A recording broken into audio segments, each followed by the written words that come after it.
ஆட்சி நடக்கிறது. யாராவது நம்முடைய குழந்தைகளிடம் கேட்டால் இன்னைக்கு மோடி ஆட்சி நடக்கிறது என்று சொல்வார்கள்.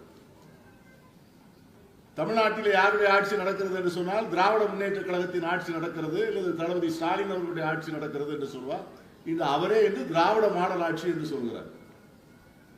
நாம் எல்லோரும் ஒரு 50 ஆண்டுகளாக சொல்லிக் கொண்டிருக்கிறோம், காமராஜர் ஆட்சி வேண்டும் என்று கேட்கிறோம்.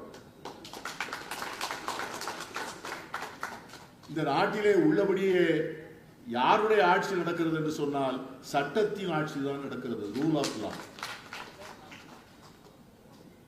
இந்த சட்டம் தான், இந்த அரசியல் சட்டம் தான் இன்று நாம் எல்லோரும் இப்படி கூடி உட்கார்ந்து பேசுவதற்கான உரிமைகளை நமக்கு தந்திருக்கிறது. இந்த சட்டத்தின்படிதான் மோடி பிரதமராக இருக்கிறார். இந்த சட்டத்தின்படிதான் ஒரு மலைவாழ் மக்களாகிய முர்மு இந்த தேசத்தினுடைய குடியரசுத் தலைவராக இருக்கிறார்.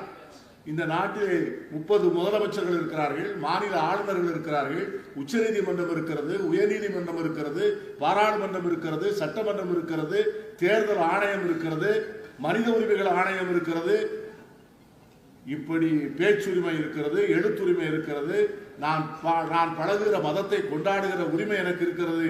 இப்படி எல்லாம் எங்கே இருந்து வருகிறது என்று சொன்னால் இந்த அரசியல் சாசன சட்டத்தில் இருந்துதான் வருகிறது. இந்த சட்டம் மட்டும் இல்லை என்று வைத்துக் கொள்ளுங்கள். இந்த சட்டம் இன்று இல்லை என்று சொன்னால் நம்முடைய நிலைமை எப்படி இருக்கும் என்று நீங்கள் சற்று யோசித்து பார்த்தீர்கள் என்று சொன்னால், இந்த நாட்டிலே நலிந்தவர்கள், மெலிந்தவர்கள், இந்த நாட்டினுடைய ஏழை எளிய மக்கள், இந்த நாட்டில் வாழ வகையற்றவர்கள், சிறுபான்மையினர், பட்டியலின மக்கள், பழங்குடி மக்கள், இவர்களுக்கெல்லாம் எந்த விதமான உரிமையும் இந்த நாட்டிலே இருந்திருக்காது. நாம் எல்லோரையும் இன்று ஒரு வாக்குரிமை கொடுத்து இந்த நாட்டிலே இருக்கின்ற 130 கோடி மக்களும் ஒரே நிறை, ஒரே முறை, எல்லோரும் இந்நாட்டின் மன்னர் என்று நாம் இன்று மார்கட்டி சொல்கிறோம் என்று சொன்னால் அந்த உரிமைகளை பெற்றுத் தந்ததுதான் இந்த அரசியல் சாசன சட்டம். ஒரு அரசியல் சாசன சட்டம் மட்டும் இருந்தாலே பெருமை இல்லை.